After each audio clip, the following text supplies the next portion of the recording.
Okay, so we're going to learn about JavaScript to start out and some of the key concepts there. What we have right here is a simple web page. I'm going to bring this up. In fact, let me get this one. So we're going to launch it here. We're going to bring it into this rest of the speaker documents. And then let's launch this into our web browser. I'm just going to use Firefox, but you could use Chrome, whatever you want.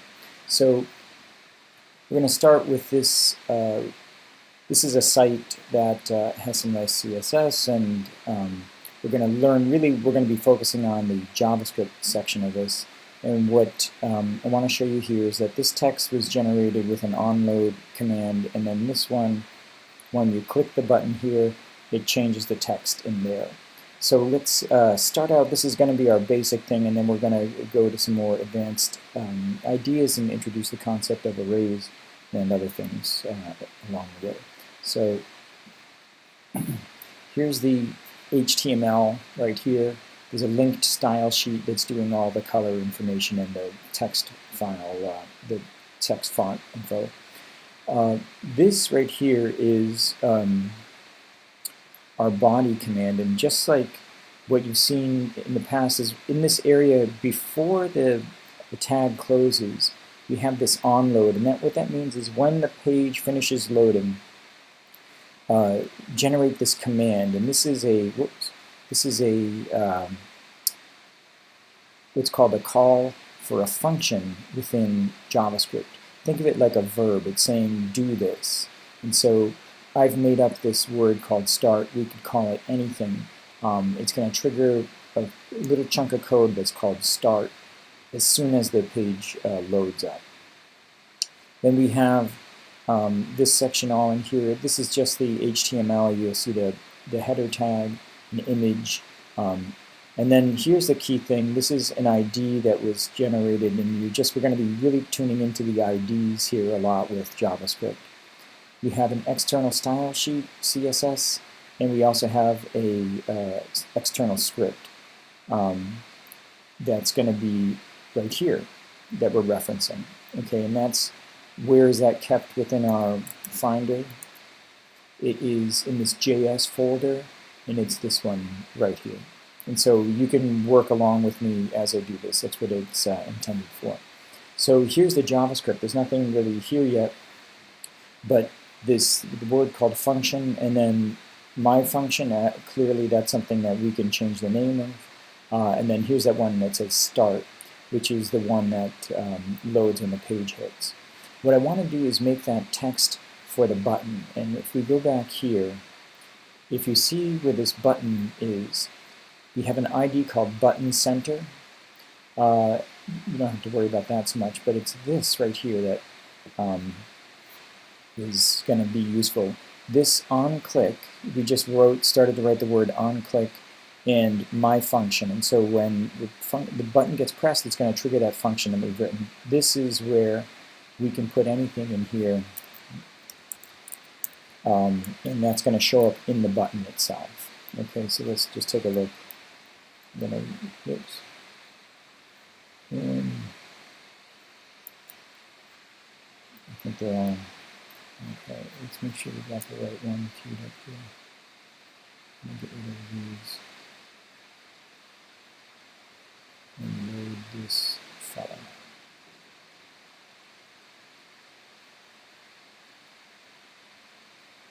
Yay. Okay, so let's get into the code. So here's when that button's clicked, it says trigger my function. We're going to do like the simplest thing. And what I want to say here is we're going to get used to the nomenclature a little bit, the syntax. I'm going to just start writing the word document, dot, and then I want to look for this thing that says get element by ID. I just wrote a G, and it knew what I kind of wanted, which is cool about Sublime. Get element by ID. Now this is where we want to look for that. Here's that element that I'm looking for.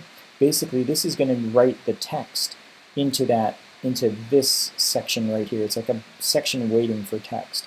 and it's got this ID answer in here. And so what we're going to do is just going to say in the section that says answer, I want you to place text. So text content, which is, this is like a key command here. This is written into JavaScript that is one of the ways to put text onto the screen. So if you want to put text onto the screen, you're going to use this combination of things. The ID of where you want it to go, and then text content. Also, you'll see something called inner HTML sometimes as well. And now we can just type in anything that we want when we click on that chocolate rules. Something like that. Okay, so so when that trigger is hit, we're going to write some text into that screen when that button is hit. And then here's the similar thing. We use the same exact stuff as before, the get element by ID for the document object model. And we're going to reference that same location, that ID answer. This time we'll put something like, what is ingredient? Okay. And now let's refresh that. And so I hit the Command R here, and you can see when I refreshed it, it just wrote, it did that onload command. And so that's, I'm trying to show you there that before we didn't really click anything, and this just happened automatically, and that was with this part right here, the body onload command. So we're looking at, we see this onload and then this onClick. Now we go back over here, and if I click this, we should see it say something about chocolate rules. Awesome. So super basic. That's how we kind of, the key thing here is how we're reaching in, going back and forth between the HTML and the JavaScript. And it's with this ID, that's like our hook from one into the other that's being referenced here. Look for that answer, and then document get element by ID, text, and then this is the thing that's writing that, and this is called dot syntax. So a function is saying do this, run that line of code, and then enter in chocolate rules. Okay, a quick note on the document object model. How about here somewhere? This is the DOM, document object model, and so you can see how every element that we have been writing in our web pages is referenceable here. And so we're basically going straight into pick one of these elements and then changing it with the JavaScript. Okay, let's go to the next step. So each time you want to save your file, you want to, the important thing to do is make sure you're referencing the right JavaScript file. As long as this is in that JavaScript folder and is referenced there, you're going to be fine. Okay. What we're going to do here is we're going to add some new functionality. What I want to do is create a random number that is going to pick what we have here. Now we're starting to get a little bit more complicated. We're creating a variable.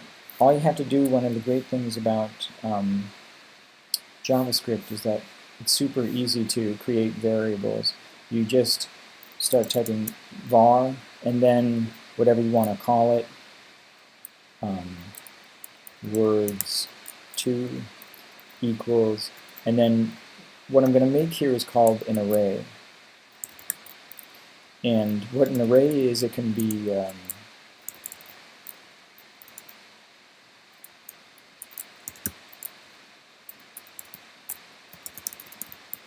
array is a collection of something. It's a collection of data. And that is something that we're going to find over and over. You can put images, you can put videos, you can put numbers, you can put text. And these are called strings when you do text.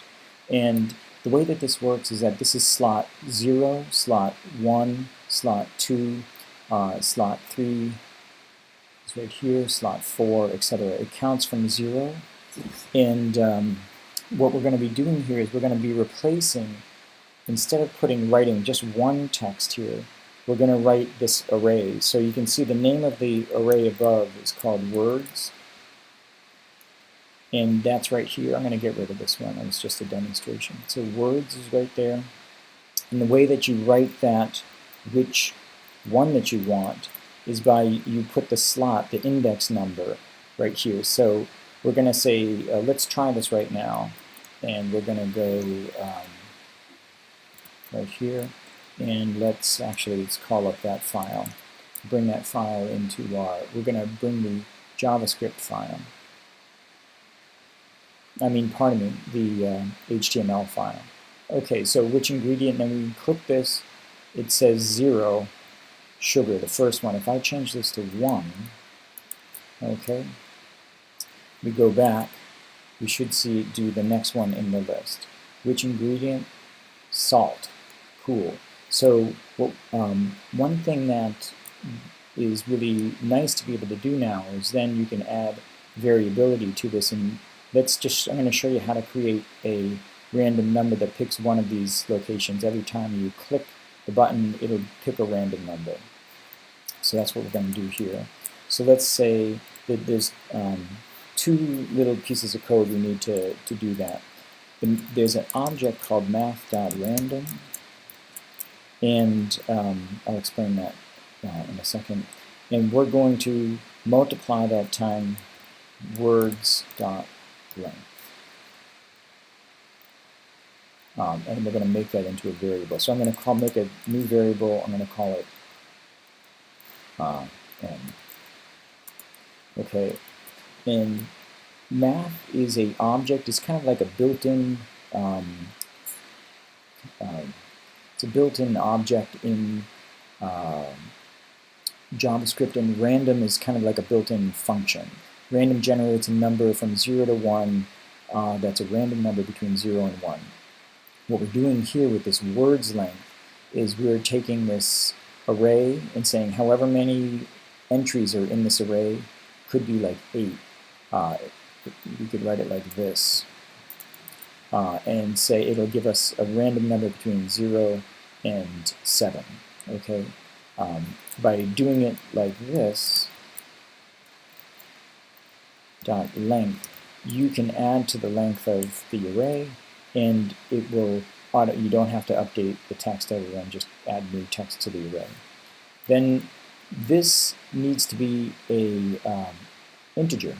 So what I need to do, this is going to give you a floating point number or a decimal point. So I'm going to go variable I equals math.floor,